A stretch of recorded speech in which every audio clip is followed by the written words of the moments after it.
sur Ondec Média et son émission Les Remplaçants, avec laquelle vous pourrez suivre cette Coupe d'Afrique des Nations 2023 durant toute cette compétition. Pour ce faire, nous avons 3 invités d'exception ce soir: Bertrand Nonga, Otilio Alves et le meilleur pour la fin, Aïcha Crépy. Comment vous allez, les amis? Bonjour, moi ça va très bien, c'est toujours un plaisir d'être en votre compagnie. Écoute, pareil, on a beaucoup de surprises depuis le début de cette CAN. On n'est pas encore au bout de nos surprises, je pense qu'il va y en avoir d'autres. Et puis, on va laisser Bertrand s'exprimer sur cette journée.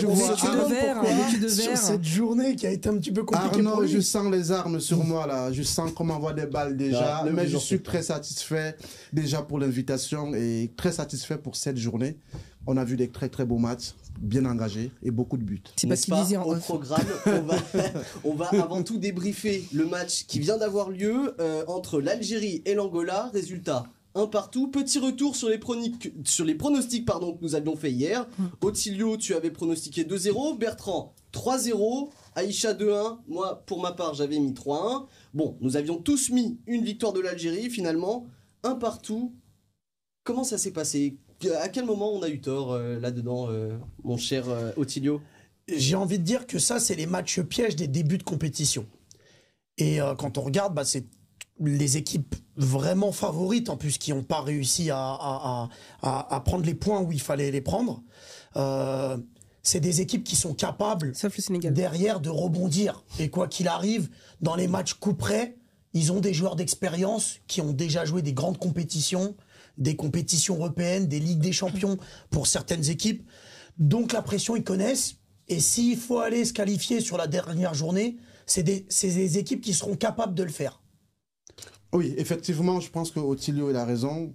Ce sont des grandes équipes. On a vu depuis hier le Nigeria qui a fait un match nul. Aujourd'hui, on voit le Cameroun qui fait un match nul. Hier, on a vu l'Égypte qui fait match nul. On y reviendra. Aujourd'hui, on voit encore l'Algérie qui fait match nul. C'est les équipes qui savent en fait utiliser la réserve. En fait, ils vont pas à fond. Mais le plus important, surtout pour eux, c'est de ne pas perdre les premiers matchs. Quand ils perdent le premier match, ça devient un peu trop risqué pour eux. Mais quand ils prennent un point, un moment en fait, ils sont très très dangereux, surtout vers les dernières phases. Et c'est les équipes qui vont très très loin. Aïcha, ton sentiment sur ce match? Un match intéressant avec un Bounedjah survolté qui ouvre le score à la 19e minute pour l'Algérie. Il a failli faire un doublé à la 25e. Dommage, franchement, c'était magnifique. Et puis but qui aurait pu être le plus beau but de la compétition. Une ouverture magnifique, contrôle de la poitrine, retourné. But, finalement, voir quelques centimètres. L'un des plus beaux buts de l'histoire de la CAN, quoi. Oui, magnifique. C'était vraiment très beau. Après, on connaît l'Algérie sur le beau jeu, très technique, très rapide. Ils essayent souvent des touches, ils sont toujours en mouvement. Et là encore, heureusement qu'il y avait un hors-jeu pour l'équipe de l'Angola. Mais sinon, on aurait vraiment eu un très très beau but pour cette compétition. Et on a un très beau but, puisqu'il est rentré le but. Même s'il n'a pas été accordé. Oui, il est rentré. Donc un coach déchaîné, j'ai bien aimé aussi, Djamel Belmadi, qui porte son équipe, qui est avec son équipe. On dirait qu'il est sur le terrain, il manque juste quelques millimètres pour qu'il rentre sur le terrain. Engagé, hein. Il a voilà. Ça change de ce que j'ai vu avec la Côte d'Ivoire. C'est un petit message en passant. Il y a 2 jours, pour la cérémonie d'entrée, on a un style très différent avec Jean-Louis Gasset, très calme. Je sais pas si c'est la force tranquille ou si c'est une force endormie, mais ce serait bien quand même qu'il porte aussi son équipe de la même façon, même si ce sont des personnalités, je le sais bien, différentes. Et puis je pense que c'est le seul match où on n'a pas eu aujourd'hui, de la journée, où on n'a pas eu de carton rouge. Donc très bien. Et puis voilà. Match intéressant. Et pour dire encore, Belmadi, on le connaît, hein, c'est un acteur, c'est quelqu'un qui a du caractère, c'est quelqu'un qui veut gagner à tout prix. Ah oui. Et on a l'impression qu'il a envie de rentrer sur le terrain, en fait. Il a envie de jouer. Je pense qu'il pourrait faire entraîneur-joueur, non? C'est possible, ça. Faut pas exagérer. Sélectionneur-joueur. Il y a des entraîneurs qui le font. Minutes à peu près. Exactement. Quand ça va pas, allez, hop, Belmadi. Allez, vas-y, montre-leur un peu comment on joue, là. Moi, je mets des réserves sur Belmadi parce qu'il a très bien commencé avec cette équipe de l'Algérie, mais moi, j'ai l'impression que il s'essouffle. Très bien commencé, 1-1. Il a très bien commencé. C'était un favori. Il a très bien commencé quand il a pris cette équipe dans ses débuts avec l'équipe algérienne, avec les Fennecs. Il a notamment pris cette CAN 2019. On s'en souvient. Et derrière, après ça, je trouve qu'il s'est essoufflé. Je trouve que son message ne passe plus aujourd'hui. Alors oui, mais beaucoup d'engouement, etc. sur Très le banc, nerveux, mais ça a très l'air- nerveux. ça a l'air Et de au final, fonctionner. je ne sais pas si c'est bon pour Ouais. son équipe ou si c'est une mauvaise chose. Parce que derrière, les résultats aujourd'hui ne sont pas bons. C'est Oui, vrai et- que ce et- soir, on attendait tous une équipe d'Algérie un peu revancharde vis-à-vis des derniers résultats à l'international. Et finalement, un partout. Moi, j'ai un peu de réserve. Je sais pas Oui, vous. mais surtout, c'est toujours comme ça l'Algérie. Ils ont un jeu qui est très rapide. Hein. Et ils sont toujours vifs sur le terrain lors des premiers matchs. Après, l'Algérie, elle a un problème en fait. Elle est très technique. Elle sait toucher le ballon, elle sait manipuler le ballon, les Peu de joueurs. déchets. Mais déchets peu de techniquement. déchets techniques. Par contre, j'ai l'impression qu'il y a parfois un problème d'indiscipline. C'est-à-dire, soit ils vont devenir nerveux. Là, on a vu, par exemple, dès qu'ils ont pris, comment s'appelle l'équipe d'Angola qui a mis leur but, tout de suite, l'Algérie, ben, en fait, ils se sont L'Angola qui n'a perdus, pas quoi. démérité, hein, attention. Ouais, Mais tout à fait. félicitations, Pas du tout. Moi, je félicitations. trouve que c'est un score tout à fait logique, le 1 partout, parce qu'en fait, moi, je pense que l'équipe d'Algérie, elle n'était pas prête physiquement. Tout simplement. Ouais. Euh, C'est toujours le même jeu depuis. à 2-0, ils auraient pu gérer le match et pouvoir contrer cette équipe d'Angola, etc. Et je pense qu'on aurait vu un autre match. Mais à 1 partout, à 1-0, on a vu en fait en deuxième mi-temps l'équipe d'Angola prendre ses marques, attaquer, leur poser des difficultés. Et en fin de compte, on voyait une équipe angolaise qui était plus frais physiquement que l'équipe d'Algérie. Donc moi, je pense que c'est ce qui a manqué à l'Algérie, c'est sur l'aspect physique. Je les ai sentis à bout de souffle. Oui, Voilà. effectivement, surtout, excuse-moi Pardon. Aïcha, surtout à la deuxième mi-temps, mais ils auraient pu gagner le match à la dernière occasion. Par contre, à la deuxième mi-temps, ils étaient out, quoi. Ça, c'est... 97 Moi, je les ai minutes. trouvés en forme quand même. Dernier coup franc Mm. et une occasion franche pour l'Algérie. Et finalement, ça se prend un petit peu les pieds dans le tapis. Deux joueurs qui se gênent. Ouais, Et la précipitation. ils auraient pu décrocher la victoire. Otilio, vous vouliez nous parler un petit peu du match de Marez? Oui, parce que Mahrez, pour moi, c'était un des favoris, un des joueurs à suivre sur cette compétition. Alors, son match n'est pas non plus mauvais, hein, mais voilà, pour quelqu'un qui est en Arabie Saoudite, qui est un petit peu habitué aux conditions climatiques, c'est vrai qu'avant la compétition, on a pu s'apercevoir qu'il avait pris un petit peu de poids. Ouais. Bon, il n'y avait pas de Ça va. danger immédiat parce va. que je me suis dit que justement, de par le championnat où il jouait aujourd'hui, il allait être mis dans des conditions auxquelles il est habitué habituellement. Et finalement, quand on compare par exemple à Belaïli de l'autre côté, Belaïli a fait... On y a reviendra fait pour un- les top et flop. Ouais, Belaïli, exactement. je dis, il a été, Belaïli a fait un match exceptionnel On y reviendra. par rapport à Mahrez. Et c'est Mahrez qu'on attendait à ce niveau-là. Oui, mais Et, il faut quand même comprendre que Mahrez, ça fait quand même depuis la dernière Coupe d'Afrique qu'il a gagnée, qu'il a remportée en 2019, il était vraiment au top niveau. C'était son Mais pic. en 2021, il est passé à côté de la CAN. Lors des éliminatoires de la Coupe du Monde, il est passé à côté.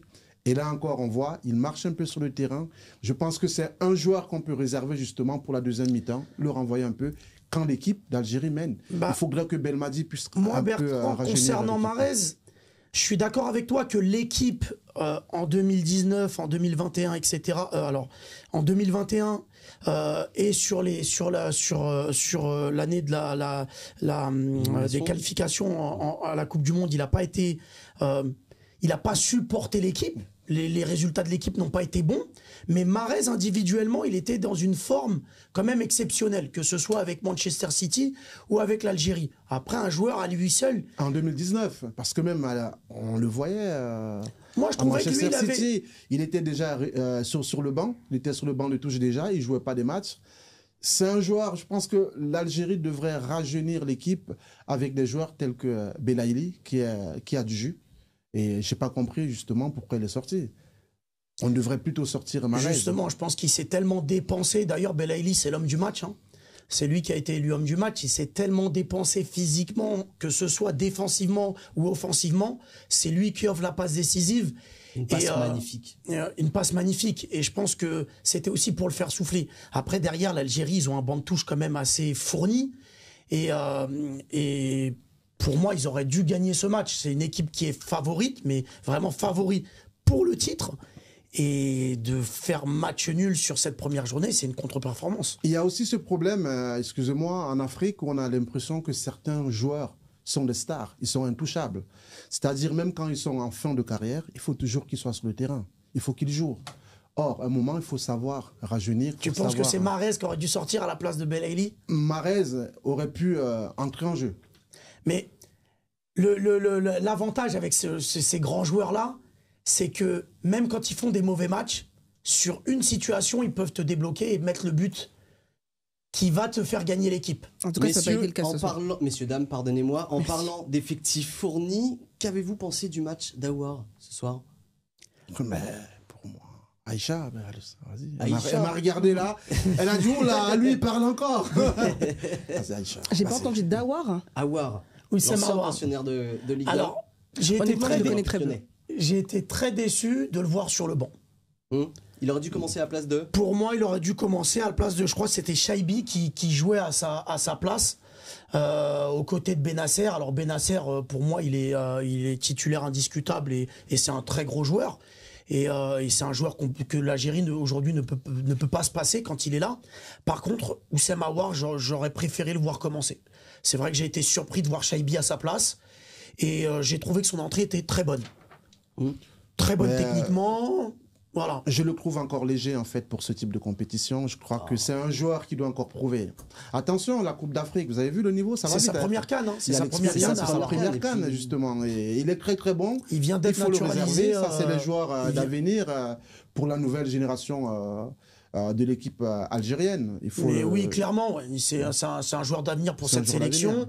Et je pense qu'il sera titulaire au prochain match. Oui, après, j'ai vu l'entrée de Slimani.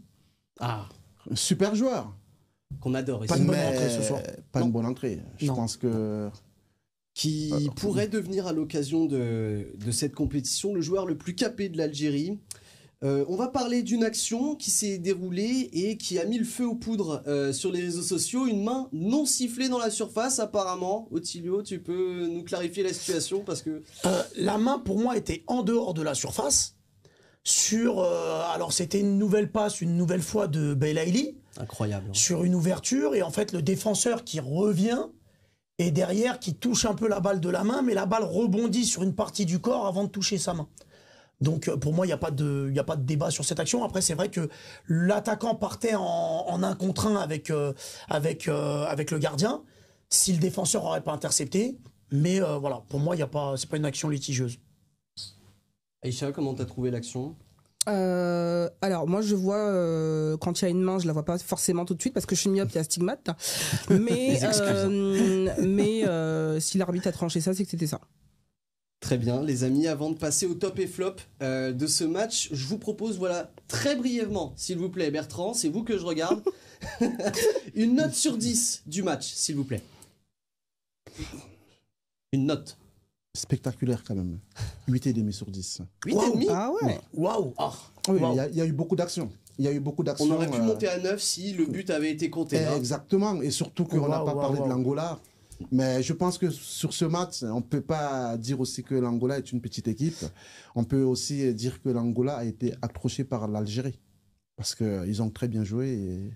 Ils ont très bien joué, ils ont été plus frais physiquement et on sentait qu'à la fin, il y avait beaucoup de fraîcheur chez eux. Ils auraient pu défendre, j'ai l'impression, encore 90 minutes de plus comme ça. Ouais. Et ils ont eu des ballons de compte qu'ils auraient pu mieux jouer et mieux exploiter.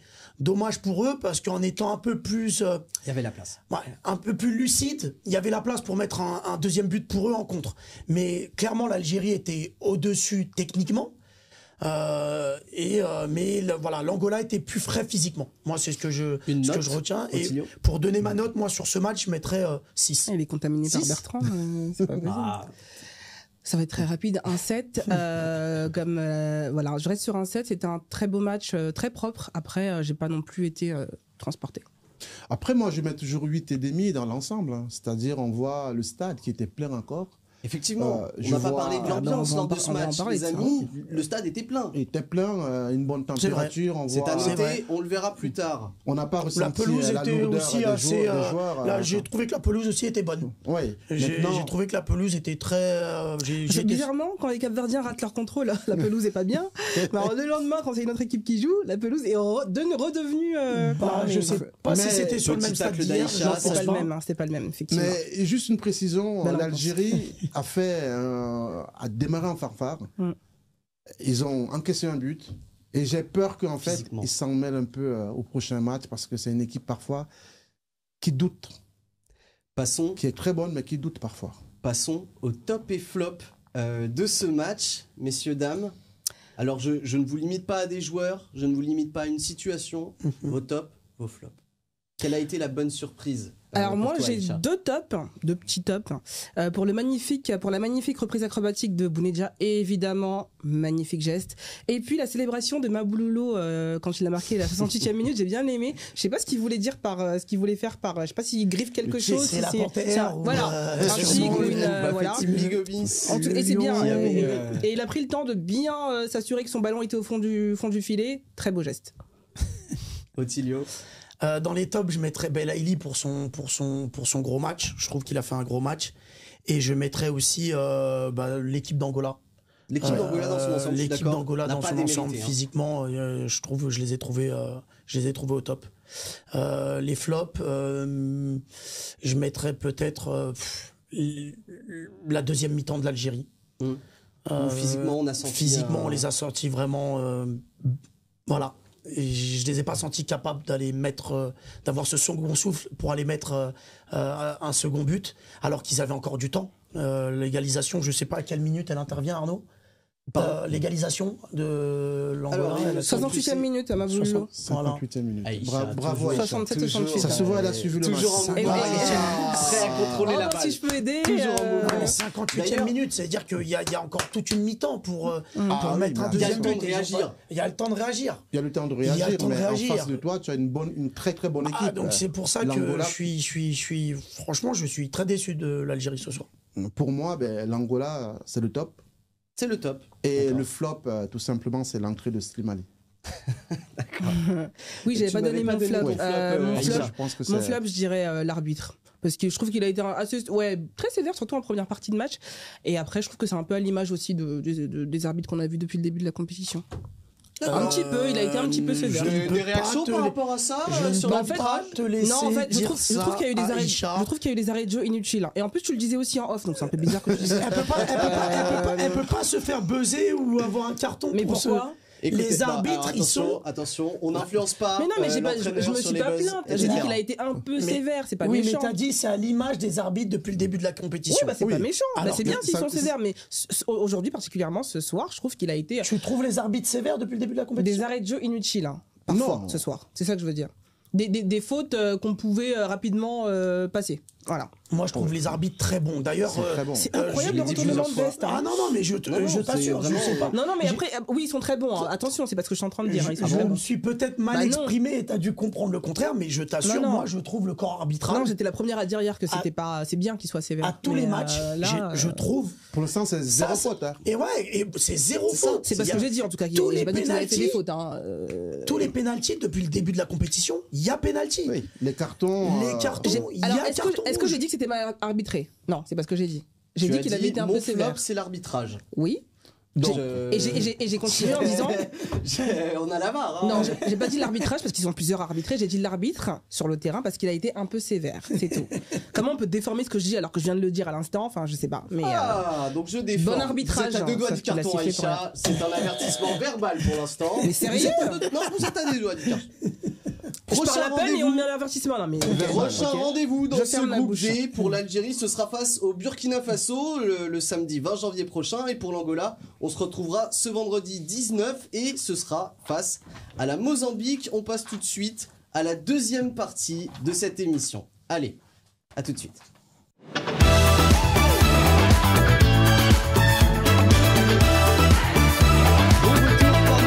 Algérie-Angola n'était pas le seul match de cette journée, il y avait aussi l'autre match de la journée, Sénégal-Gambie, victoire 3-0 du Sénégal, enfin un favori qui s'impose. On va faire un petit retour sur les pronostics que nous avions fait hier. Bertrand, 3-0, vous aviez pronostiqué 2-0. J'étais pas loin. Pas loin, mais nous avons un tout pile. Hier, il y a une personne qui avait pronostiqué 3-0, il s'agit d'Otilio, bravo à toi. Aïcha, tu as pronostiqué match nul, un partout, et moi, une petite victoire d'1-0. Donc voilà, bravo Otilio, tu as eu un tout. Merci. Allez, un carton. C'était sa journée hier. Vert. Merci. Une victoire attendue du Sénégal. Sadio Mané et ses coéquipiers ont su répondre présent. Otilio, est-ce que tu peux nous en parler? Bah écoute, comme tu disais, pas de surprise, une équipe du Sénégal qui a fait honneur à son statut de favori. Rappelons qu'ils sont les tenants du titre. Que en règle générale, le tenant du titre, quand il rentre dans la compétition, il met, on va dire, les bouchées doubles, et il fait comprendre que aux futurs prétendants au titre qu'il faudra venir la chercher. Et c'est ce que j'ai bien aimé dans cette équipe du Sénégal, c'est que voilà, bon, il y a un petit carton rouge qui a aidé, on va dire, le Sénégal. Juste avant la mi-temps. Juste avant la mi-temps, qui a aidé le Sénégal derrière à prendre le large sur cette deuxième mi-temps. Mais une première mi-temps vraiment maîtrisée. Un Sadio Mané, bon, doucement. Passe décisive. Passe décisive sur le en jambe sur cette première mi-temps. Sur le but de Pape Gueye qui a à la 4e minute. Exactement. Très bonne entrée. Très bonne entrée. Et à noter que l'homme du match était Lamine Camara, qu'on connaît très bien, joueur du FC Metz. Joueur de Ligue 1, quel joueur, homme du match, il a fait Quel but. On l'a vu, c'est pour l'instant peut-être, je pense, à mon avis, personnellement, le plus beau but du tournoi pour l'instant. On y reviendra. Aïcha, on a vu aussi malheureusement quelques sièges vides lors de ce match. Ouais, effectivement, et c'était pas la première fois. Alors je suis pas en train de critiquer la CAN. On va croire que j'ai un truc contre. Non, pas du tout. Et d'ailleurs, quand je reviens sur ce que je disais tout à l'heure, je critique pas l'arbitrage. Je voulais titiller un peu. Petit disclaimer. Je voulais titiller un peu. Non, c'est très bien arbitré, sérieusement. Après, il y a une polémique sur les réseaux sociaux. On peut pas ignorer les réseaux sociaux aujourd'hui. Hein, ça fait partie de la vie de tout le monde. Bah la polémique, elle est autour du stade vide en fait, de sièges, hein, des tribunes. C'est vrai que ça fait plusieurs fois où on voit des places. Ouais, pas mal de places vides, hein, et même pendant la cérémonie d'ouverture, il y en avait. Il y a des influenceurs qui s'en mêlent, même des présentateurs, enfin des personnages publics des médias, etc., qui en parlent. Où est passé le 12e homme, comme on dit. Je note quand même que le premier jour, donc le jour de l'ouverture, il y a un youtubeur qui s'appelle les Bay de Stony. Les Bay chez nous, ça veut dire tu parles franc, quoi. Tu vois, là on se dit les choses. Il a 2 millions d'abonnés sur Facebook, et il a affirmé dans une vidéo, si même le match des éléphants n'était pas rempli, lequel le sera. Aujourd'hui, on a eu, après le match du Sénégal, le Sénégal donc tenant du titre, on s'attendait à avoir plus de monde, pas mal d'indignation, mais de la part des Ivoiriens eux-mêmes, hein. Notamment de la part d'une personne qui s'appelle Souleymane Bagbo Koné, qui a supprimé après son post, mais qui a mis CAN des mafieux, Sénégal, Gambie, il n'y a personne, le stade est presque vide. Draman, on parle du président comme si c'était son ami, où tu as mis les tickets, et un internaute a répondu, ce coup-ci, c'est pas de sa faute au président. Hier, j'ai suivi une vidéo où on a éclairé cette affaire en disant que ce sont les Ivoiriens eux-mêmes qui saboteraient cette CAN. Est-ce que c'est vrai, est-ce que c'est faux? En achetant des places, apparemment ça se fait partout, en achetant des places, beaucoup de tickets, et en les revendant beaucoup plus cher, donc là 40 000 francs au lieu de 5 000 francs, ce qui est énorme compte tenu des revenus de la population locale. Et apparemment ce serait à prendre ou à laisser. Donc si c'est vrai, je trouve ça quand même assez cruel. Et puis on a la grande Kadi Touré qui présente l'émission Les Femmes d'ici, sur la nouvelle chaîne ivoirienne, première chaîne privée en Côte d'Ivoire actuellement, qui s'est indignée également sur les réseaux sociaux. Elle a publié « Veuillez rendre les billets de la CAN disponibles, notre réputation et notre honneur sont en jeu ». Voilà, donc on se pose quelques questions. Il y en a qui disent... il y en a qui disent que c'est parce que les Ivoiriens ils viendront plus le week-end, en semaine ils cherchent leur argent, ils travaillent tout simplement. Voilà, les spéculations vont bon train. Les gens travaillent à 15h. Oui, normal. Effectivement, je voulais rebondir sur ça. Je pense qu'il y a un débat en ce moment. Ouais. On fait un faux procès aux organisateurs. En Afrique, en fait, je pense que cette compétition, elle est mal organisée. C'est pas au bon moment. Un match qui se joue à 15h, qui va au stade? Les jeunes, ils vont à l'école, ils sont au lycée, les personnes vont travailler. Les billets, ça coûte cher. C'est combien? 5 000 francs? 10 000 francs? Non, bah là, le souci, justement, que dit Aïcha, là, apparemment, il y a des billets qui se revendraient à 40 000 francs. Les billets ont été achetés par des gens qui avaient les moyens, qui ont acheté plusieurs billets.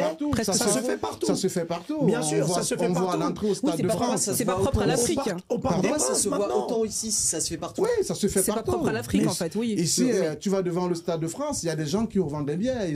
Pareil, on parle des places. Mais ici, le train de vie n'est pas le même. N'est pas le même. En fait, le seul problème... Hormis ça, en Afrique, il y a ce problème d'organisation. Ah oui. On ne peut pas mettre des matchs pendant les périodes scolaires. Un match qui est à 15h, tu ne vas pas demander à ton enfant de sécher les cours.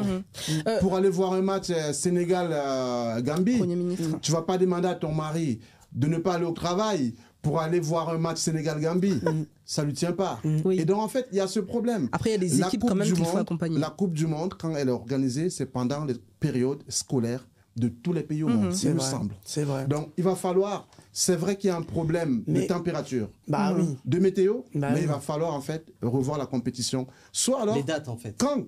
Quand il y a justement une compétition dans un pays, ben, que ce pays s'arrange à ce que ce soit en période de vacances scolaires. Ouais. Je voulais juste rajouter que le Premier ministre Begré Mambé, qui s'est occupé qui est en charge des sports aussi. Et donc on sait qu'il est très ferme. Il a organisé cette CAN d'une main de fer avec le COCAN, donc le comité d'organisation. Il a publié un communiqué suite au match qui a provoqué un tollé sur les places vides, etc. Il y a quelques heures où il dit, et je cite, la billetterie est l'affaire de la CAF, Coupe d'Afrique, voilà. Mais nous avons remarqué que lors des premiers matchs, beaucoup de problèmes ont été posés. Nous prenons le problème en main et vous verrez les résultats dans les 48 heures. 48 heures. On peut le croire. S'il le dit, on peut le croire parce il mène son ministère d'une main de fer. C'est important ce que tu es en train de dire, Aïcha, parce que c'est vrai qu'en fait, ça existe depuis la nuit des temps et beaucoup plus en Europe. Comme je le disais, par exemple, au PSG, aujourd'hui, au Parc des Princes, on voit que le stade est tout le temps plein. Et les billets sont de plus en plus chers.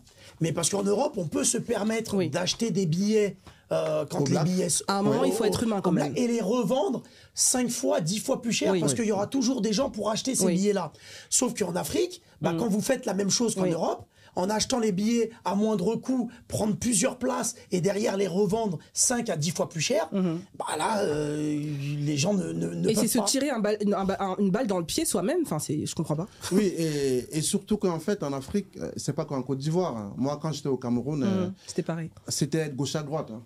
En fait, il y a déjà pas de communication. C'est une mafia. Je sais pas. Mais c'est zéro communication en fait sur la vente des billets. Il n'y a pas de communication. Vous allez acheter les billets à la mairie. La mairie vous envoie à la préfecture. La préfecture on vous envoie. On a fait un petit point sur l'ambiance. On va revenir un petit peu sur des faits de match. Et je voulais attirer votre attention sur Pape Gueye, qui est un pensionnaire de Ligue 1, qu'on connaît bien ici en France, qui est en fin de contrat à l'OM et qui a refusé 2 prolongations. Finalement, c'est un très bon coup pour lui puisqu'il a ouvert le score, il a fait monter sa valeur marchande et il pourra négocier son contrat à la hausse. Oui, certainement, s'il a refusé de prolonger, ça veut dire qu'il avait déjà des propositions. Je pense aussi... Ah oui, vous pensez ? Et je pense que cette compétition va, comme tu le disais Arnaud, le mettre aussi en lumière. Je pense qu'il a pris l'importance aussi de la compétition. Exact. Je pense que s'il n'a pas aussi prolongé avec Marseille ou refusé de discuter prolongation, c'est qu'il voulait aussi se concentrer sur cette compétition qui allait être importante pour lui. À Marseille, aujourd'hui, il y a eu beaucoup de transferts, beaucoup de personnes qui sont arrivées au milieu de terrain. Donc, il y a une certaine concurrence. Et pour lui, cette compétition, on sent qu'elle est importante parce qu'il a commencé... Alors, on a parlé de Lamine Camara, mais lui aussi fait un très très gros match. Très bon. Très gros match. Au milieu de terrain, ils ont ratissé. Franchement, ils ont fait un très très gros match. Un très gros match. Techniquement, physiquement, ils étaient au rendez-vous les deux. Otilio, tu viens d'évoquer Lamine Camara. C'est un autre pensionnaire de Ligue 1 qui évolue à Metz. C'était son premier match de CAN aujourd'hui. Ouais, premier match doublé. Doublé. Excellent. C'est l'homme du match pour vous? Ah oui, clairement. Oui, clairement. Ah oui, un futur ballon d'or africain. Futur ballon d'or. Bertrand qui... Non, mais on reviendra, on verra. Le FC... Dans 2 ans, 3 ans. Attention, le FC Metz a une école de formation au Sénégal. Le FC Metz ont une école de formation au Sénégal. Il y a beaucoup de Sénégalais qui sortent du FC Metz. Ça s'appelle Génération Foot. C'est ça. Oui. Et qui sont en train de d'ailleurs, je crois que Sadio Mané sort de là-bas comme beaucoup de joueurs sénégalais. Et très clairement, je pense qu'on va entendre parler de ce joueur Lamine Camara, qui est en train de faire une première saison avec le FC Metz très correct, de très bon niveau aussi. La compétition, cette CAN va permettre de le mettre en lumière aussi. Et ça sera un joueur qu'il faudra suivre. Déjà tout au long de cette CAN et qu'il faudra suivre après sur les années futures avec le FC Metz. Mais c'est un très gros joueur. Il a fait un très grand match. C'est clair. Il est très très bon. Après, il faut savoir que le Sénégal a une très bonne équipe, même chez les jeunes. Oui, il est solide. Là, en ce moment, ils sont en train de pulvériser vraiment toutes les compétitions africaines. Les 15 ans, les 17 ans, les 18 ans. En fait, il gagne tout. Donc, avoir un joueur comme Lamine Camara, je pense qu'il ne sera pas le seul. Sur son jeu aujourd'hui, je ne vais pas m'enflammer, mais il y a des airs de Kanté un peu dans son style de jeu. Kanté N'Golo. Ouais, N'Golo Kanté, exactement. Après, je voulais juste te dire que la Gambie n'a pas démérité, puisque je crois que c'est au premier but de Camara qu'ils ont quand même rebondi avec 2 tirs cadrés. Donc, puis aussi, il y a eu un petit problème de diffusion 15 minutes avant la fin de la première période. Et il y a eu un fait de jeu très important durant ces 15 minutes, l'expulsion d'un joueur. L'arbitre s'est arrêté très longuement devant la VAR. Est-ce que c'était mérité cette expulsion? Parce que ça a changé le match. Pour moi, oui. Pour moi, oui. Pour moi, oui, clairement. Carton rouge, ouais. Le geste n'est pas fait exprès, mais à partir du moment où le pied est plus haut que la cheville, forcément, voilà. Donc en revoyant les images, même si le joueur n'a pas une grave blessure, mais justement, il aurait pu avoir une grave blessure. Donc pour moi, le carton est mérité. Et encore une fois, je tire encore mon chapeau sur l'arbitrage et sur les cartons qui sont mis depuis le début, parce que tous les cartons rouges sont mérités, où il n'y a pas de discussion. Tous les pénaltys sont mérités, même s'ils sont un petit peu discutables. Otilio, on lâche son ballon. C'est le petit frère, là. Mais voilà, coup de chapeau à l'arbitrage. Le Sénégal s'est imposé, un favori s'est imposé. On va passer à une autre équipe qui aurait dû s'imposer et qui ne l'a pas fait. Mais est-ce que je pourrais juste revenir sur le Sénégal? Sur le Sénégal, il faut qu'on en parle tout de suite. Qui, pour moi, en fait, on parle des joueurs, mais on ne parle pas d'un homme qui tient cette équipe depuis aujourd'hui, je crois, 10 ans. C'est Aliou Cissé. Un entraîneur. Ok, bon, si c'est pour ça, ça posé, va. Vous pouvez m'en parler. Il accompagne son équipe, il met les jeunes en avant, il gagne des matchs. Et surtout, la fédération lui fait confiance. Même en cas de défaite. Il est assez critiqué localement. Comme tous les entraîneurs. Oui, c'est vrai. Après, il est critiqué peut-être pour le jeu du Sénégal. Qu'est-ce que tu peux reprocher à un entraîneur qui te gagne la Coupe d'Afrique, qui te qualifie à la Coupe du Monde, c'est tellement vrai qui arrive en 8e de finale, qui fait son premier match, qui gagne 3-0. Non, mais après, c'est quoi les critiques? Est-ce qu'il y a les opposants au foot?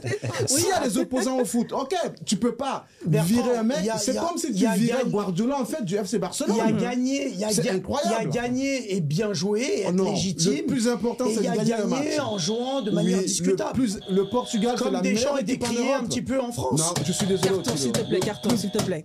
Carton. Là, c'est bon. Ça va être 4 fois que tu le buzzes. S'il te plaît. Le rouge, s'il te plaît. Non, tu feras partie de mes flops. C'est jaune, et c'est jaune, monsieur. Ça suffit. Je la menace. Non, mais c'est il te menace en plus. On va passer à un autre match. Moi aussi. Moi aussi. Merci, les amis. Merci. On va Moi, passer. je me suis arrêté quand t'as buzzé une fois. Je me suis arrêté. Je ne sais même pas pourquoi je prends un carton. Ça, c'est un meilleur. Parce que vous dialoguez à vous deux. C'est un dialogue. Non, je me suis arrêté. On va passer à l'autre match de ce groupe C. Entre le Cameroun et la Guinée, on voyait à peu près tous le Cameroun gagner. Une personne, je sais pas, s'est démarquée. Une personne a eu raison. Il s'agit d'Aïcha qui avait pronostiqué ce 1-1. Bravo Aïcha. Merci beaucoup. Bravo Aïcha. Ils applaudissent pas. Ils ont pris un carton. Quand c'est moi, j'applaudis. Mauvais joueur. Moi, je ne peux pas applaudir Aïcha. Ah bon, bah d'accord. Elle m'a trop tapé. C'est le résultat. Il n'y a pas de souci. Bertrand, vous aviez pronostiqué 2-1. Otilio, vous aviez pronostiqué 2-1 aussi. J'ai pour ma part pronostiqué 3-1. Bon, bah finalement c'est match nul, un partout. Aïcha, ton sentiment sur ce match Cameroun-Guinée? Non, moi je n'ai pas de sentiment, ni pour l'une ni pour l'autre équipe. Bertrand en aura certainement tout à l'heure. Non, mais un match intéressant. on peut dire ça. 51e minute, Magri marque enfin le premier but pour le Cameroun, c'était pas trop tôt. 2 tirs cadrés de chaque côté, ce qui veut dire peut-être qu'elles se valent, ces deux équipes. Et puis un carton rouge de Kamano qui survient, pour Kamano qui survient juste avant la mi-temps, ce qui nous ramène à la configuration Sénégal-Gambie. Ouais, un match intéressant. Otilio, on attendait plus du Cameroun, évidemment. Ton avis juste avant de donner ils vont se faire tacler par les Ivoiriens, évidemment. La parole à Bertrand, et juste avant de retrouver notre envoyé spécial Junior qui est à Abidjan. Rapidement, Otilio, ton sentiment sur ce match?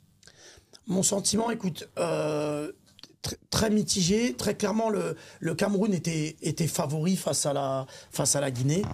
Maintenant, une chose à savoir, c'est que la Guinée n'avait pas leur meilleur attaquant, qui est aujourd'hui l'un des meilleurs buteurs en Europe, qui est Serhou Guirassy. Un ancien de Ligue 1, l'ancien Rennais, qui joue aujourd'hui à Stuttgart, qui était même voulu par Manchester et d'autres grands clubs qui le suivent de très près. Guirassy sera là justement au prochain match. Et bon, malgré ça, la Guinée avait quand même un autre bon attaquant qu'on connaît, qui est Mohamed Bayo, qui joue justement au Havre. Et c'est d'ailleurs lui qui a ouvert le score pour la Guinée. Et écoute, voilà, malgré qu'il y avait des armes offensives côté guinéen, je m'attendais quand même à une équipe du Cameroun, surtout à 11 contre 10, avec beaucoup plus d'arguments. En plus. Et je les ai trouvés... On va laisser Bertrand s'envoler tout à l'heure. Je les ai trouvés très décevants dans le jeu. J'ai trouvé le coaching très décevant. J'ai trouvé leur banc de touche très décevant. Et en fin de compte, le Cameroun, pour moi, ils sont sur un mauvais cycle. Et je les vois pas aller loin dans cette compétition. Je les vois peut-être passer les poules, parce que c'est quand même une grande nation africaine qui est habituée à passer ce... Ils l'ont prouvé. Ouais, ils l'ont prouvé, bien sûr. Ils l'ont prouvé aujourd'hui. Ils l'ont prouvé. Pourquoi? Déjà, le Cameroun, en fait, c'était un match piège. Préparez-vous. Oui. Là, c'était un match piège. C'était un match piège, bien sûr. Quand on parle dans une compétition avec tous les attaquants qui sont blessés, le meilleur attaquant, Bemo, qui est blessé, Aboubakar, qui est blessé, Choupo-Moting, qui n'a pas été appelé, on ne sait pas pour quelle raison, vous jouez avec une équipe sans attaquant. Surtout ça. Et si vous arrivez à marquer un but, franchement, chapeau. Oui, là, l'équipe du Cameroun, Bertrand, on a vu quand même, elle a joué, elle a dominé un peu le match. Tu parles d'attaquant, on va en revenir. Vous avez un joueur qui s'appelle Choupo-Moting, qui est attaquant, qui joue dans une des meilleures équipes européennes. Pardon, mais aujourd'hui, drôle. Pardon. Au Bayern de Munich. Oui. Et qui n'est pas appelé par l'entraîneur. Et pourquoi? Donc moi je l'entends, ta justification sur les attaquants. Mais comment ça se fait que tu as un joueur comme Choupo qui n'est pas appelé? En fait, un moment, tu peux avoir des stars dans une équipe, mais certains joueurs qui ne veulent pas jouer pour l'équipe, on ne les force pas. Dans la vie, en fait, c'est un peu ça. Donc Choupo ne veut pas jouer pour l'équipe? Je sais pas, je connais pas les raisons. Je connais pas les raisons, mais je pense que il s'est passé peut-être quelque chose. Je crois Choupo, il n'était pas présent au match contre la Russie, un match amical, et il n'a pas été présent non plus au match contre le Sénégal. Parce qu'il n'a pas été appelé ou parce qu'il n'a pas voulu? Apparemment, il était blessé. Refusé. Et apparemment, il était blessé, et quelques jours après, on le retrouve sur le terrain en train de jouer avec. Ah oui. Avec le Bayern de Munich. Donc, ça peut un peu prêter à confusion. Maintenant, à un moment, le Cameroun, Choupo, il est là depuis 2010. Ça fait quand même 13 ans, 14 ans, bientôt. À un moment, le Cameroun doit se construire. Et le Cameroun, c'est un vivier. Ils ont un vivier, ils ont les joueurs, ils ont les jeunes. Il faut savoir, tout à l'heure, c'est pour ça que je parlais de Mahrez. C'est pour ça que je parlais hier de comment ça s'appelle André. Oui. Ayou. Et c'est pour ça que je parlais aussi de Slimani. À un moment, en fait, il faut accepter cette mauvaise passe. Pour pouvoir construire, on ne peut pas gagner les matchs tout le temps. Là, le Cameroun qui arrive, ils ont fait un match. La plupart, 90% des joueurs qui étaient présents, c'est leur première CAN. Ils ne connaissent pas le championnat. Ils arrivent, ils se font dominer, ils encaissent un but, l'orgueil, ils égalisent. Bertrand, ils Carton étaient à rouge. 11 contre 10 et Oui, ils avaient mais à l'air 11 contre fatigués. Merci, Mais bien quand sûr. même. Ils avaient l'air fatigués. À 11 contre 10, mais bien sûr, tu Et as un ils tueur en faisaient que des reconstruction. centres et personne n'était là Tu pour réceptionner es les ballons de la tête. Tu es en construction. Et tu te passes un choupo-moting. Mais tu te passes d'un joueur qui ne veut pas jouer pour ton équipe. Ou alors qui n'a pas l'amour pour Qui l'équipe. vous a dit qu'il ne voulait pas jouer? Mais pourquoi il n'est pas là? C'est la question. C'est la C'est la question. question Oui, qu'on on sait pose à Rigo Verson. Ce qu'on lui reproche, c'est qu'il choisit les matchs. Est-ce que ce serait pas le choix du coach finalement? Attention quand même. Il faut savoir que Choupo-Moting, en 2017, c'était exactement la même chose.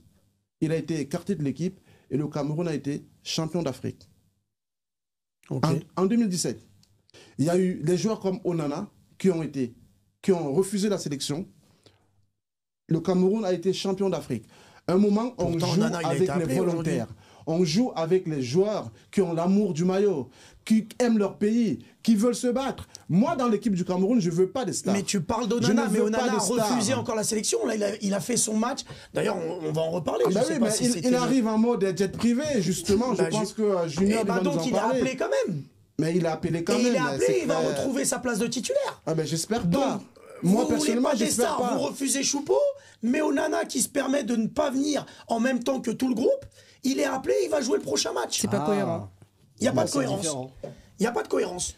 Le foot en Afrique, c'est pas que le foot. Il y Juste a la avant politique aussi. de retrouver notre Ça y reporter est. à Abidjan, on va faire un petit point sur le groupe C. Le Sénégal s'empare de la tête du groupe avec 3 points. Le Cameroun et la Guinée sont ex-aequo à la 2e et 3e place. Et enfin, la Gambie, c'est les derniers avec une différence de but de -3.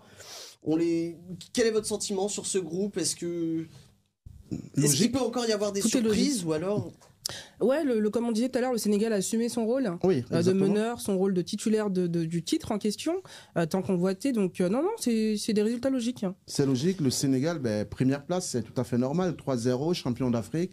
Là, ils ont prouvé qu'ils sont le boss. C'est les boss d'Afrique.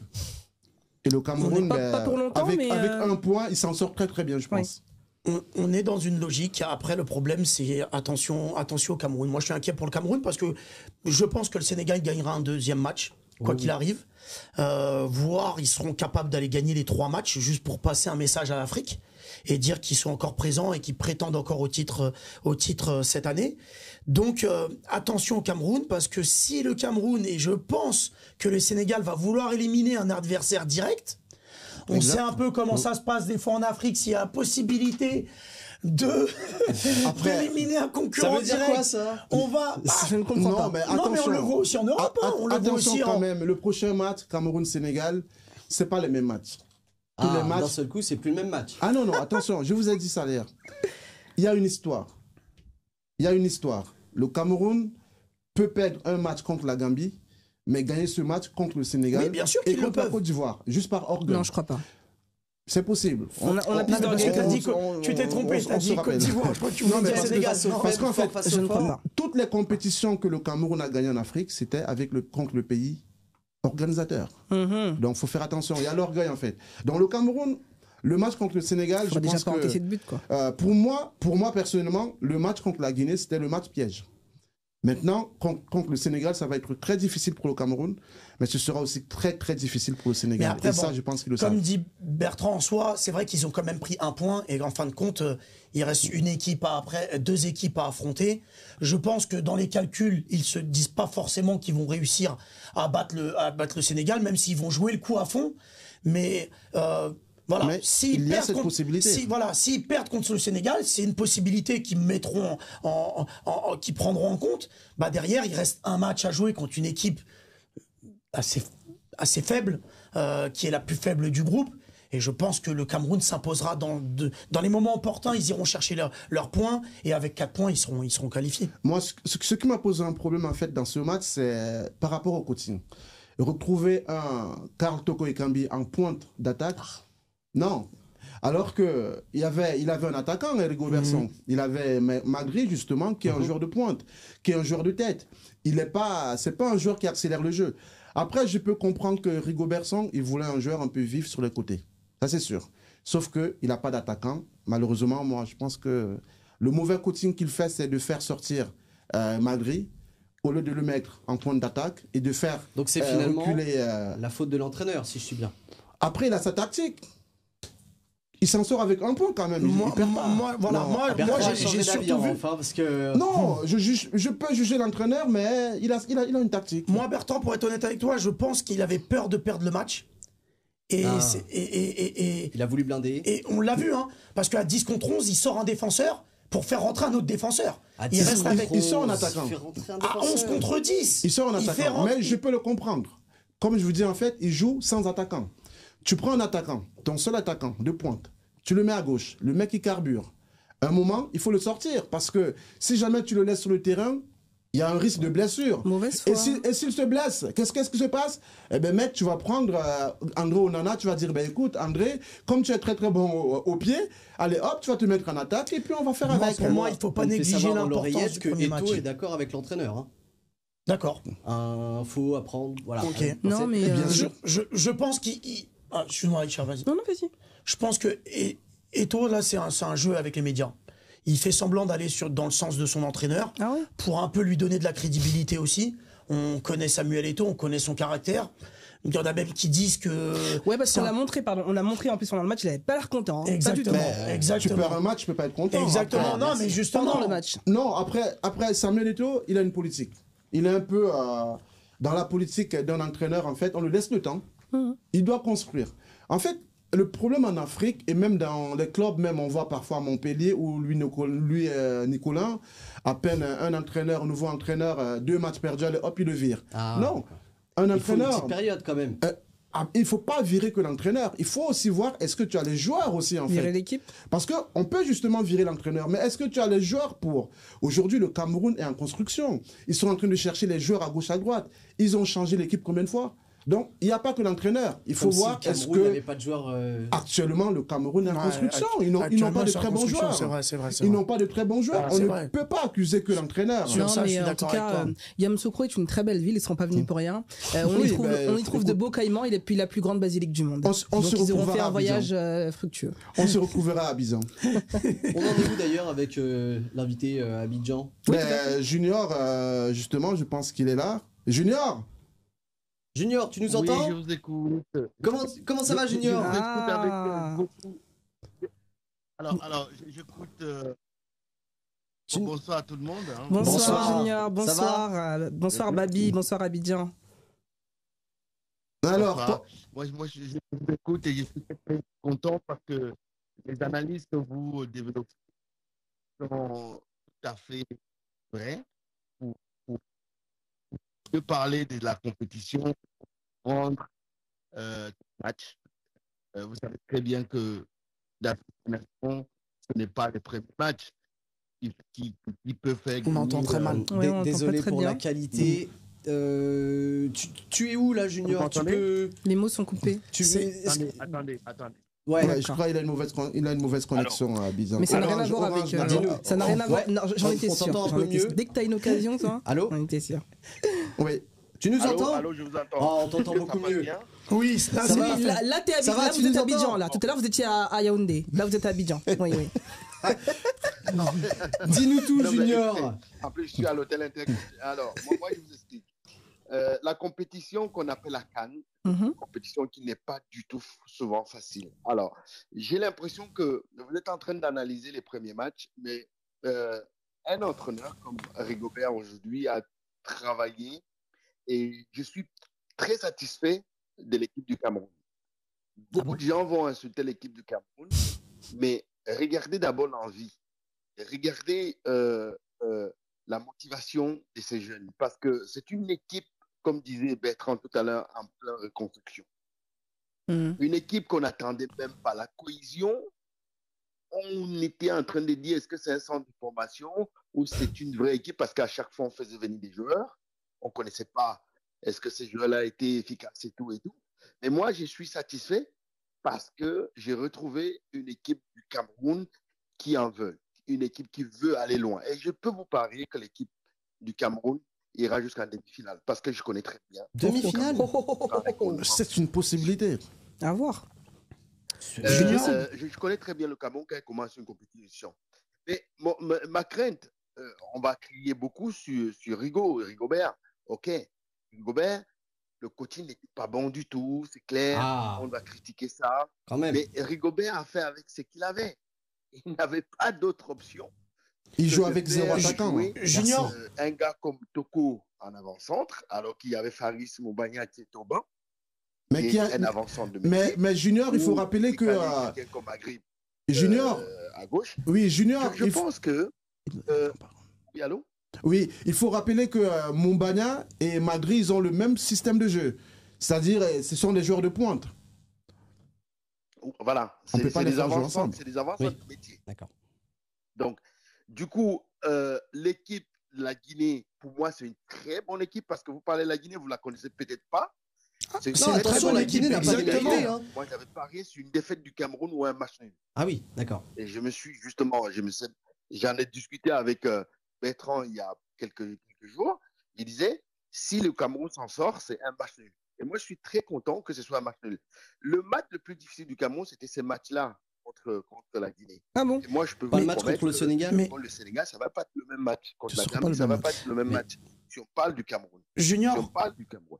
Maintenant, si on parle de la compétition, moi, je suis satisfait du niveau des équipes dans l'ensemble. Jusque-là, ouais. On a vu aujourd'hui l'Algérie, Angola, avec un très beau football au début, avec l'Algérie qui a développé un super bon football comme ils aiment toujours faire. Ils ont fait une belle première mi-temps. Ils n'ont pas gagné parce que le problème de l'Algérie, c'est la finition. C'est-à-dire que c'est les bons techniciens. Pour moi, c'est la plus bonne équipe, en Afrique, hein, techniquement parlant.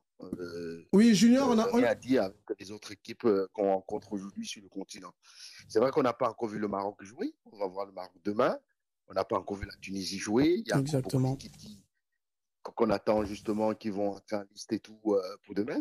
Mais moi, je suis satisfait de la première partie de tous ces matchs-là qu'on a regardés, qu'on a vécu. Junior, toi qui es sur place. Ma déception encore, c'est un peu la Côte d'Ivoire. La Côte d'Ivoire, qui malheureusement. Au grand dame comme par hasard. Comme par hasard.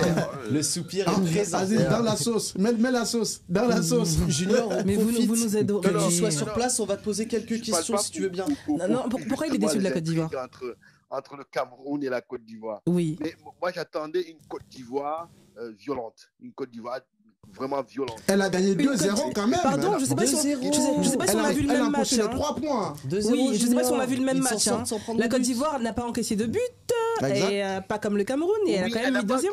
Mais bon, dans le jeu. D'accord, on vous laisse finir. Vous savez, une équipe comme la Côte d'Ivoire qui commence une compétition sans aligner 2 ou 3 passes devant un adversaire, si vous parlez des adversaires qui sont vraiment nuls, la Guinée-Bissau n'était pas vraiment, c'est pas le Brésil.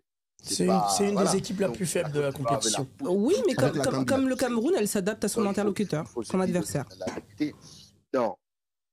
Je pense que le niveau de la compétition, et je remercie la Côte d'Ivoire parce qu'ils ont organisé une très, très bonne, belle compétition. Justement. C'est une superbe compétition. Et il y a de la qualité. Ouais. Il y a des joueurs qui répondent tous à l'appel. Et je serai là pour vous fournir toutes les informations que vous voulez. Merci à toi, Junior. En tout cas, justement. Aujourd'hui, je prends rendez-vous avec vous parce que j'étais sur le plateau de la RTI. Je suis consultant sur la LTI. À chaque fois que je finirai les matchs de la RTI, je vous rejoindrai pour qu'on débriefe ensemble. Pour notre plus grand plaisir. Merci super. à toi, Junior. En tout cas, on a quelques questions à te poser. On va commencer par Otilio, très rapidement. Salut Junior. Juste pour te demander si tu peux nous expliquer un petit peu, parce que tu parlais de Rigo Versong et toi tu loues le travail de Rigo Versong. Tu as l'air favorable à ses choix. Est-ce que tu peux nous expliquer aujourd'hui l'absence de Choupo-Moting? Et est-ce que c'est disciplinaire ou est-ce que c'est footballistique? Et derrière, si c'est disciplinaire... Footballistiquement parlant, c'est pas ça. Vous savez, l'équipe du Cameroun est complexe. Il y a une complexité. Il faut comprendre que le football au Cameroun, c'est une religion. C'est comme une religion. Donc, au-delà du footballeur qui s'en occupe, il y a les politiques qui s'en occupent. Donc, quand vous avez le politique et le footeux qui se mélangent, c'est clair qu'on peut avoir des résultats comme pour Choupo-Moting avec des déclarations qui sont souvent pas du tout contrôlées. et qui a fait que ce n'est pas toujours sportif que Choupo ne soit pas là. Choupo n'a pas été là parce qu'il n'est pas compétent ou parce que footballistiquement, il ne répond pas. C'est qu'il y a des choses derrière qui font en sorte que Choupo n'a pas été sélectionné. Il faut qu'on reconnaisse ça. Mais Junior, il faut quand même dire que Choupo n'a pas vraiment été toujours convaincant dans l'équipe nationale. J'étais en train de revenir là-dessus. Il n'est pas rentré à Bertrand niveau. Choupo n'a pas aujourd'hui, si on parle de l'historique de Choupo à l'équipe nationale du Cameroun, je le disais encore tout à l'heure à la télévision, Choupo n'a jamais pris un match du Cameroun à son propre compte. Et il n'a jamais débloqué un vrai match du Cameroun. Choupo, c'est un joueur, mais un joueur comme tout joueur, très moyen à l'équipe nationale du Cameroun. Bon, oui, Choupo joue au Bayern de Munich, Choupo a joué à Paris, au Paris Saint-Germain. C'était un grand joueur. Tout le monde sait très bien qu'avec ça, Choupo, il y a un respect. Ouais, mais à l'équipe nationale, les efforts de Choupo ne sont pas, c'est pas les mêmes efforts qu'il faut mettre en club. Junior, c'est la même chose aujourd'hui avec André Onana, par exemple. Alors, exactement. Pardon de vous couper. J'avais une question par rapport au. Vous avez dit que vous êtes content de la Côte d'Ivoire, etc. On est content de savoir que vous êtes content parce qu'on est là quand même pour recevoir nos invités. Sur place, comment est l'ambiance? Comment ça se passe au niveau des tickets? Est-ce que vous avez du mal à les obtenir aussi? Parce qu'il y a une petite polémique, on en a parlé tout à l'heure sur le plateau. Au niveau des tickets, apparemment, ils seraient revendus plus cher. Il y aurait des tribunes vides. Enfin, il n'y aurait pas, on les voit. Tous les matchs ne sont pas remplis de la même façon. Alors, qu'est-ce que vous en pensez? Première question, l'ambiance. Deuxième question, la vente de tickets. Le problème de l'organisation des matchs en Afrique, il y a deux aspects. Vous avez posé une très très bonne question. J'étais en train de répondre à Sky Sports cette question-là. Oui. Alors, en Afrique, les télévisions vendent beaucoup les championnats européens. On vend beaucoup les championnats européens. C'est vrai. Les gens ont plus de maillots de Barça, etc. que de... Ouais. Pardon. Voilà. Le téléspectateur africain n'est pas du tout dans la culture du stade. Tout à fait. Donc, on ne va pas aller au stade, on ne va pas marcher. La même chose qui se passe aujourd'hui en Côte d'Ivoire, c'est la même chose. On préfère les maquis. Mais pardon, même au Cameroun, vous avez dit que c'était une nation du football très politisée, où le football est politisé. Même au Cameroun, c'est pareil, hein? C'est pareil. D'accord. Oui, c'est pareil. D'ailleurs, il y a très peu de communication déjà. D'accord. D'ailleurs, si on pouvait... Il n'y avait pas assez de spectateurs. Attendez, laissez-le terminer. Oui. C'est une question de culture du stade. D'accord. Mais au-delà de ça, il y a aussi un problème de distribution et de vente des tickets. Parce que généralement, on confie la vente des tickets aux militaires. Et puis, les personnes qui sont habilitées à distribuer, à vendre des tickets, ce ne sont pas des vendeurs de tickets. Et on augmente les prix des tickets comme ça se passe aujourd'hui. J'en ai parlé tout à l'heure, donc c'est vrai. Qui coûte 100 000 francs, 150 €, c'est cher. Mais vous, sur place, au-delà de la théorie, est-ce que vous l'avez constaté? Je ne sais pas comment vous fournissez vos tickets en tant qu'organisation, vous êtes consultant, etc. Mais est-ce que vous l'avez constaté? Est-ce que vous avez interrogé la population? Est-ce qu'elle s'en plaint dans ces 2 premiers jours-là de compétition? Non. Oui, sur place. Beaucoup. La population s'en plaint beaucoup parce que trouver des tickets, c'est pas du tout évident.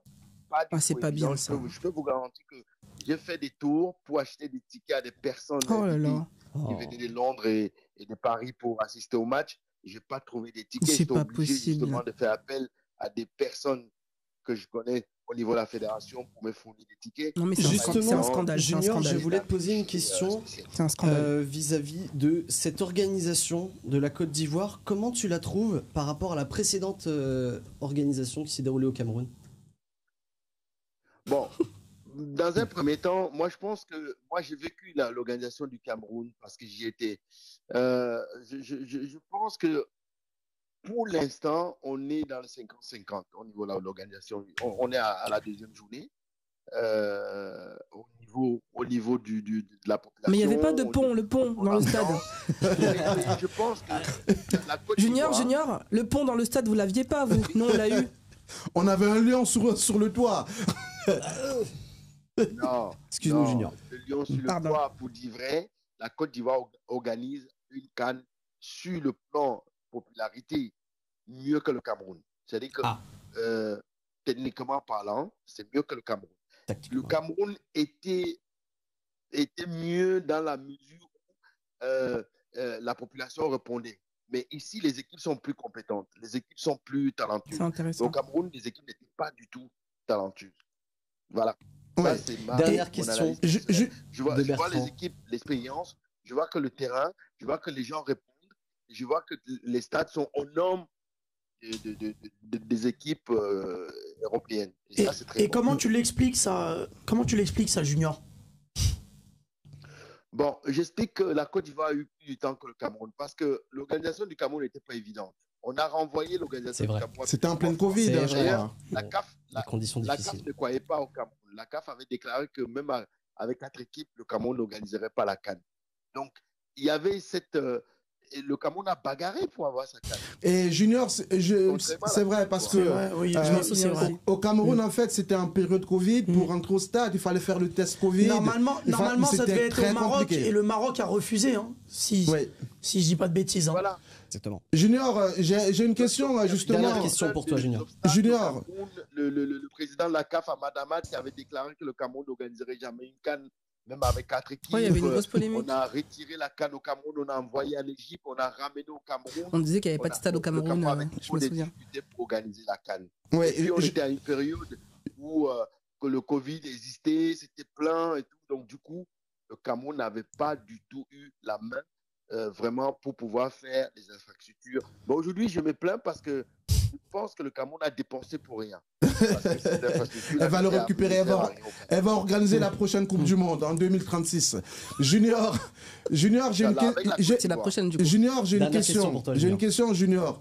Toi qui es proche de André Onana, qui est arrivé en jet privé hier, et est-ce que tu penses qu'il sera aligné pour le prochain match? Je sors d'une conférence tout à l'heure quand vous m'appeliez avec André. Vous m'avez coupé, j'étais en conférence avec André. Non, André, aujourd'hui, il y a eu une équipe qui a joué. Et vous savez, généralement, les équipes, les entraîneurs font leur classement en fonction de l'adversaire. Bon, certainement, l'adversaire de ce soir répondait au choix de l'entraîneur en prenant un droit au goal. Mais moi, je pense que, j'en discutais avec André, il a discuté aussi avec le coach. Le coach lui a dit, écoute, il faut être prêt pour le match de vendredi. Bon, si le coach lui dit ça, c'est qu'il va jouer le match de vendredi. Le problème avec André et la fédération, c'est que la communication était carrément coupée. André est une personne qui a été convoquée dans une équipe où il était en pré-retraite. André a signé à Manchester en tant que retraité, en tant que pré-retraité. Il n'a pas signé en tant qu'international camerounais. Il avait démissionné. Donc, du coup, il y a eu beaucoup de polémiques. Il n'a jamais eu contact direct avec la Fédération camerounaise de football. D'ailleurs, c'est lui, il s'est battu pour avoir aujourd'hui son visa pour venir. On n'a pris aucune disposition administrative pour qu'il soit là. Il avait juste le contact avec le ministre de la Communication parce que beaucoup de gens ne disent pas la vérité. Oui, mais Junior, on voit un peu les photos qui circulent. André Onana qui se fait remonter un peu par El Hadj Diouf et par Patrick Mboma. Est-ce qu'il ne vient pas à l'équipe nationale par forcing ou alors par amour? Est-ce que ce n'est pas risqué justement de l'aligner pour le prochain match alors que sa tête est en Angleterre? Est-ce que c'est pas trop risqué? Le mec, il va pas encaisser des buts exprès pour pouvoir retourner à son club? Bon, moi, tu sais très bien, je suis aujourd'hui responsable des communications d'André. Toutes les questions que tu vas me poser, je vais te dire, c'est du fait. Ah, bah là, ça change tout. Ah oui, d'accord. Voilà, c'est du fait parce que les photos n'expriment pas les paroles. Il y a eu des photos, des conversations avec Diouf et Mboma, mais ces conversations-là ne signifient pas justement une blâme. Les gens, ils écrivent ce qu'ils écrivent, ça les engage, mais c'était des causeries de footballeurs. Tu démarres l'altercation. Poser la question, est-ce que sa tête n'est pas en Angleterre? Je dirais non. Ah ben, vu qu'il ne voulait pas venir. Il est venu défendre le couleur du Cameroun. Ah ben, il ne voulait pas venir. Donc, pour moi, c'est un peu risqué de mettre un gardien comme ça au but. Il ne viendrait pas à l'équipe nationale du Cameroun. Il est venu quand même, son équipe joue Tottenham. En plus, ils ont fait un match nul. Hein. Perdu. Ils ont perdu en plus. Non, ils ont fait 2-2. Nationale du Cameroun. Ça y est, ça va partir en... André, quand on a convoqué André, écoutez très bien. Laisse-moi une minute de vous expliquer ça en français facile. On sort une liste on sort une liste et la liste, il y a le nom d'André. Quand on communique la liste des joueurs pour la CAN, on envoie des convocations. On appelle l'entraîneur, ou un responsable de la fédération appelle ou le ministre pour dire vous êtes convoqué. Personne n'a jamais appelé André, personne n'a jamais convoqué André, personne n'a jamais envoyé une lettre de convocation directe à André. Et il n'avait aucun plan, il n'avait aucun planning. Vous avez convoqué l'équipe nationale, l'entraîneur a convoqué 4 gardiens parce que l'entraîneur pensait qu'André ne viendrait pas. Merci beaucoup, Junior, de cette intervention. J'espère que Junior, merci beaucoup. C'est très important les détails que tu nous as donnés. Et c'est très enrichissant. Ouais. Et c'est vraiment très enrichissant. Et c'est des infos que tu as et que d'autres n'ont pas. Donc vraiment des infos très importantes. Et on te remercie beaucoup pour ton intervention. Merci à toi, Junior, et à très bientôt. En tout cas. Merci à vous. Passez une bonne soirée. Bonne soirée à toi, Junior. Merci, Junior. Allez, ciao. Ah, ciao. Messieurs, dames, on va quand même faire un petit point sur les prochains matchs de ce groupe C entre le Cameroun et le Sénégal le vendredi 19 et Guinée contre la Gambie le même jour. On va passer à la dernière partie de cette émission. Allez, à tout de suite.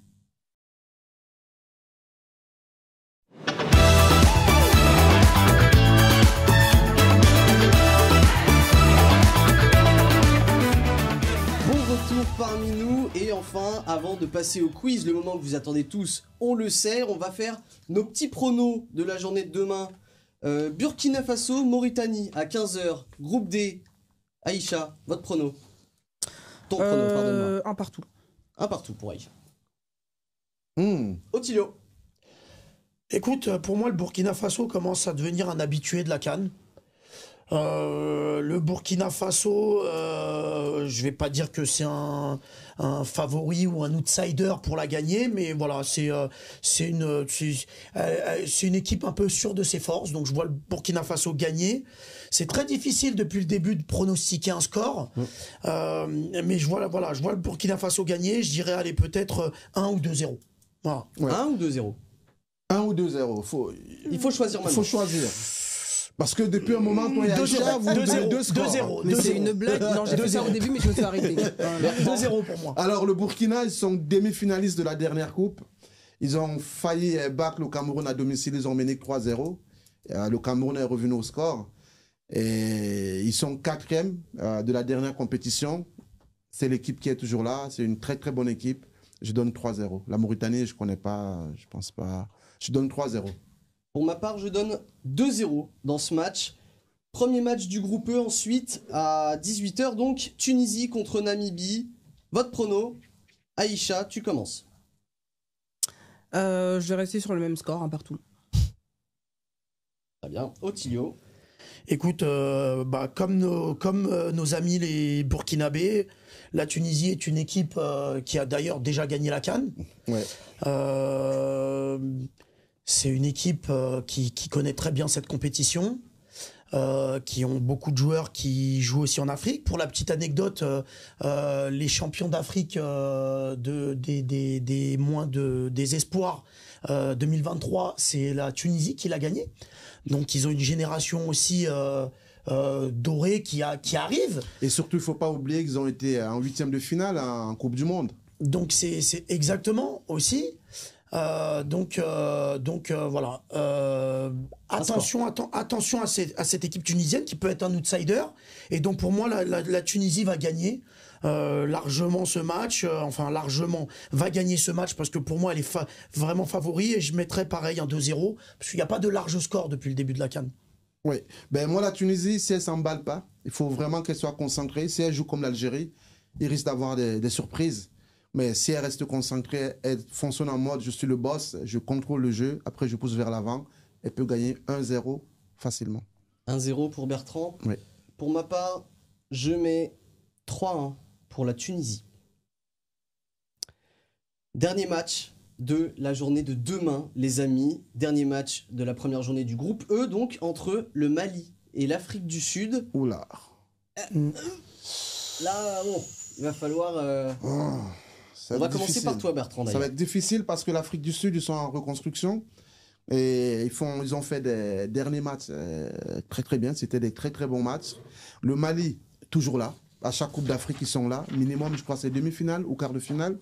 Je vois un match nul, un partout. Un partout pour Bertrand. Il faut des buts, c'est pour ça. Je vois aussi un match nul.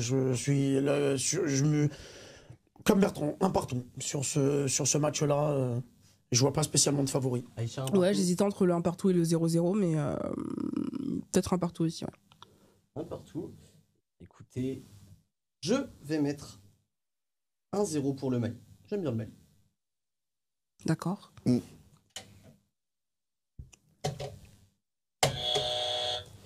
Passons Pour qui? au quiz. On me dit de buzzer, je buzz. Passons au C'est le boss. quiz. C'est le boss. Voilà, on me dit de buzzer, je buzz. Écoutez, on c'est le cherche pas à boss. comprendre. Quiz. C'était pour les tester. On On peut les essayer aussi. On peut essayer aussi ou pas? Faites-vous plaisir, c'est maintenant. Pour le Cap-Vert, hip, hip, hip. Oh non. Non. On va passer au moment que vous attendez tous, les amis. Place au quiz et on va parler des équipes ayant joué aujourd'hui. Sadio Mané, les amis, joueur phare du Sénégal, s'est illustré aujourd'hui avec une passe décisive. Il a commencé sa carrière en Ligue 1. En France. Quel club? Metz. Non, c'est moi, c'est mon buzzer. Il faut d'abord buzzer. Il a vraiment parlé. Oui, lui, il a parlé, mais moi, C'est j'ai vrai. buzzé. Est-ce que ça mérite mais non, un les petit deux, carton, en ça Mais mérite un- je Voilà. buzz, je Oui, buzz, mais je parle. Non, c'est il à a- moi de vous donner la parole. Voilà. Mais qui a besoin en premier? Carton Non. rouge. On serait allé regarder la Carton barre, on va rouge. faire alors. 10 minutes, mais Sors, Ok, ben, sors le on carton, récupère s'il te le point, plaît. c'est qui? Carton rouge. Carton rouge. mais Là, c'est ça quel me- équipe? dit C'est tout très à l'heure. mérité. on va c'est sortir mérité. la barre, on me dit en régie. Le J'en ai carton. parlé tout à l'heure. Le carton. C'est moi, c'est moi. Attention, la en régie, est la où? corruption. Hein. Le carton. J'ai buzzé et donc j'attends pour donner ma réponse. Il a déjà eu un carton jaune. Analyse carton de la rouge. barre. La régie. J'attends que tu me donnes la parole pour que je puisse C'est donner. Otilio. Bertrand. Aïe, aïe, aïe, Otilio. Bien sûr. Bertrand, Aïe, aïe, aïe, il a aïe, parlé dans sans la barre. buzzer. Il a parlé sans buzz, buzzer. il Aïe, buzz, aïe, aïe, la et barre. bien Parce que là, buzz. du coup, c'est peut-être un deuxième. Merci. Mais du coup, Non, c'est rouge, peut-être un rouge, deuxième. rouge, Vous rouge, répondre rouge, aux rouge, questions sans Un autorisation. rouge, c'est mérité. Mais vous là. êtes dur. Un rouge. Mais vous êtes dur. C'est temps, il est Non, temps. c'est Mais pas il est grave, temps. parce que de toute façon, tout le monde avait la réponse. Je l'ai donnée tout à l'heure. Bon, écoutez. On Un va point pour Otilio. Voilà. Mais c'est incroyable quand On même. lui donne Donc, le c'est- point, merci. Silvio, quand même. C'est Le beau FC jeu, Metz. c'est bien joué, c'est du fair play. C'est ce qu'on aime sur l'équipe des remplaçants. Les amis, on va encore parler un petit peu du Sénégal et de son meilleur parcours en Coupe du Monde. Est-ce que vous vous en souvenez? Mais Quart de Quelle finale. année? Mais non, mais demande quelle année tu Non, réponds. non, parole à Bertrand, il avait buzzé. J'ai la bonne il a dit, réponse. il a dit, non, il a dit la Quelle bonne année, c'est réponse. pas une nouvelle question. carton. C'est la même, c'est la suite de la question. Carton. 2006. Aïe, aïe, aïe, on y était presque. Dis-moi. 2002. 2002, évidemment, souvenez-vous, ils avaient posé des problèmes Tout à ça la pour France. ça. Et Tout ils les ça pour avaient ça. presque éliminés. Ça fait un partout. Ouais, Bertrand, quel escroc. Mais non. Mais vraiment, mais vraiment. J'ai dit quart de finale. Une question, Mais oui, une mais question. Tu j'allais auras le dire, quart de une finale. chance de te rattraper puisqu'on va parler du Cameroun. D'accord? Il Ça m'a- va- Non, non, attends, quelque attends, chose me dit attends. que ça va aller très Non, vite. tu sais quoi, c'est que j'avais la réponse de Bien 2002, sûr, mais bien il sûr. m'a regardé, Bien sûr. il m'a On va- perturbé On quoi. va redescendre d'un ton. Je la refais. 2006. C'était comme ça. Ouais. Il m'a regardé. Tu l'avais pas du tout. Il a ouvert les yeux, je t'ai Attention. perturbé. Ah, parce que moi, Ok. tu sors le carton direct par contre. N'importe Non, quoi. j'ai menacé de sortir un carton, ça fait 2 fois que je t'avertis verbalement. Il faut le remarqueras mettre. qu'aujourd'hui tu as un traitement de faveur. Il faut le mettre, On a un pas- deuxième, Oui, un deuxième elle a- carton. Elle n'a pas eu de carton encore. Un aujourd'hui. deuxième. Troisième question, Est-ce les que je amis. buzz inutilement moi C'est sur le Cameroun. Et je veux une réponse dans le calme. Ça fait pas dans le calme, impossible. Regarde. Le Cameroun a déjà gagné la CAN combien de fois? 5. Mais attends, c'est mon buzzer. Ça, mais c'est il quoi me regarde. Il me regarde. Ah, mais l'autre Il m'a fait un clin d'œil. Il m'a fait un clin d'œil, j'ai vu. C'était tellement évident. C'est mon buzzer qui a sonné. C'est mon buzzer qui a sonné. Écoutez, Tu écoutez, buzzes avant, écoutez. tu donnes la réponse J'accorde après. le point C'est pas un jeu de à regard en fait. celui qui sait me dire les dates. Mais non, c'est de la triche. Ah, là, c'est de tu la buzzes. triche. Là, maintenant, il buzz. Ah, Mais je buzz. Il est là, c'est Voilà, la même, je buzz. C'est de la Bah, ok, triche. faut parler maintenant. C'est bon Tu as buzzé. Parole. 84 en Côte d'Ivoire. Mais ça, c'est la On est triche. bon? Ouais. 88 au Maroc. Ah, il donne les locations. Bah oui, non, mais c'est de la triche. Incroyable. 2000 Je au te Nigeria. donne le point. C'est un sans faute. Et 2002 au Mali. Et 2017 à côté au Gabon. Incroyable. Incroyable, le point est accordé. Oui, mais bon, c'est mon buzzer qui avait sonné. J'avais le nombre, donc bravo, la classe. Je lui laisse le point. Là, ça fait combien de points là? Au moins, j'ai cité 5 fois. Donc ça fait 5 points. Alors, cette Ah, mais question, chaque année, il faut les chercher. était Les règles, on les fait presque après ou avant? faites pour toi. C'était presque fait pour toi, et donc j'avais préparé, si tu veux, les dates au cas où c'était toi qui répondais, sinon j'allais pas les demander, je te le dis honnêtement. Donc ensuite, on va rester sur le Cameroun. Eto'o, meilleur buteur des Lions indomptables, avec combien de buts? Je les laisse se manger là. Qui Il a besoin en premier. Allez. Bah, il est perdu. 38. 38. Dernier mot? Dernier mot. C'est pas ça. De la compétition ou je de la vous sélection? accorde à 4 buts près. Hein. De la Ok. sélection? Ouais, bah, évidemment sélection, pardon, je me suis mal exprimé. Sélection. Oh, 54. C'est 56. Tu passes à 2 près. Bien joué Bertrand. On m'appelle le petit Samuel en plus. Passons à l'Algérie. Une petite question. Pourquoi petit? Qui est le joueur le plus capé de la sélection? Stop. Ok. Slimani. Ouais. Alors, on va reprendre. Je me suis arrêté où, tonton? Algérie. Celle de l'Algérie, le joueur le plus capé. Mhm. Ça marche. J'ai la bonne réponse. Tu me dis quand? J'ai la bonne Non, t'as réponse. pas la bonne réponse. va lancer T'es le décompte. obligé de reposer. On va lancer le décompte. T'es obligé de Désolé. redire la même réponse. Hein. Buzz et tu dis la même réponse.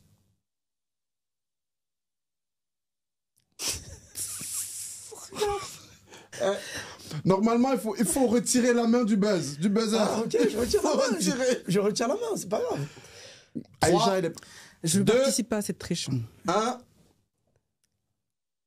5e question, cette fois-ci. On va parler de l'Algérie et de son joueur le plus capé. Qui est-il? Bertrand? Rabat Madjer. C'est non. Saifi. C'est non. Ah mince. Slimani. Ah. Il va peut-être passer joueur le plus capé lors de cette compétition, mais ce n'est pas lui pour l'instant. C'était peut-être pas votre génération. Hein. C'est Belmadi. Attendez, stop, on arrête les buzzers. Bah, vous m'interrogez pas. parole. donc, c'est le gardien de but. C'est un gardien de but. Ah, attends. Aziz Bouderbala. Non. Il s'agit de Belloumi. Ah, avec mince. sans sélection. Bah, je l'avais. Ok. Je l'avais. Sans Je l'avais, sélection. mais tu m'as pas laissé parler, je l'avais. Oh, J'ai buzzé 46 fois, je l'avais. En quelle J'avais année? même le nombre. quelle mauvaise foi. Tu Belloumi, vas ça, avoir- c'est les années 84, 86, 88, ça. Il me semble que tu Je vas rêve. avoir l'occasion de te rattraper, Aïcha. Qui Traitement de faveur. Dernière C'est un question plateau de ce sexiste. quiz, les amis. Qui a éliminé l'Algérie en 2021 en poule? Tu m'as pas laissé finir Pas ma besoin de te question, mais laisser. dis-moi. Pas besoin. Dis-moi, te La- trompe pas. Excuse-moi. Chut. La Costa de Malfait, là. La Côte d'Ivoire. La Côte d'Ivoire. Exactement ça. Et Bravo. en plus de ça, non seulement elle a éliminé D'accord, donc tu. avant même excuse-moi, Non, mais- je perds la peine, je peux quand même aller jusqu'au Je bout note de ça. Tu peux mettre un rouge avant que ça se finisse. Attends, en quelle année? Bah, on l'a dit en 2021. Mais non. 2021. Mais non. Et ça et le même schéma s'est reproduit en Mais 1992. non, donc ça fait c'est deux faux. fois. C'est faux, Parce que l'Algérie a sorti au Les premier amis, tour. les amis, on est à 2 doigts de jouer. L'Algérie, je La fin de match, récupère mon point. soignez-la. Soignez votre fin de match. les amis. L'Algérie a sorti au Si premier je peux tour. juste finir ce que je voulais dire, le même scénario s'est produit en 1992 et tout à l'heure on l'a dit tous ensemble, l'Algérie est une équipe redoutable. La Côte d'Ivoire là-bas assez régulièrement à plat de couture, On ce qui me fait veut savoir. donc dire que la Côte d'Ivoire est une équipe Redoutable. vous pouvez le faire. Je l'ai pas, Est je une l'ai équipe pas, je l'ai pas, redoutable. je l'ai- Redoutable.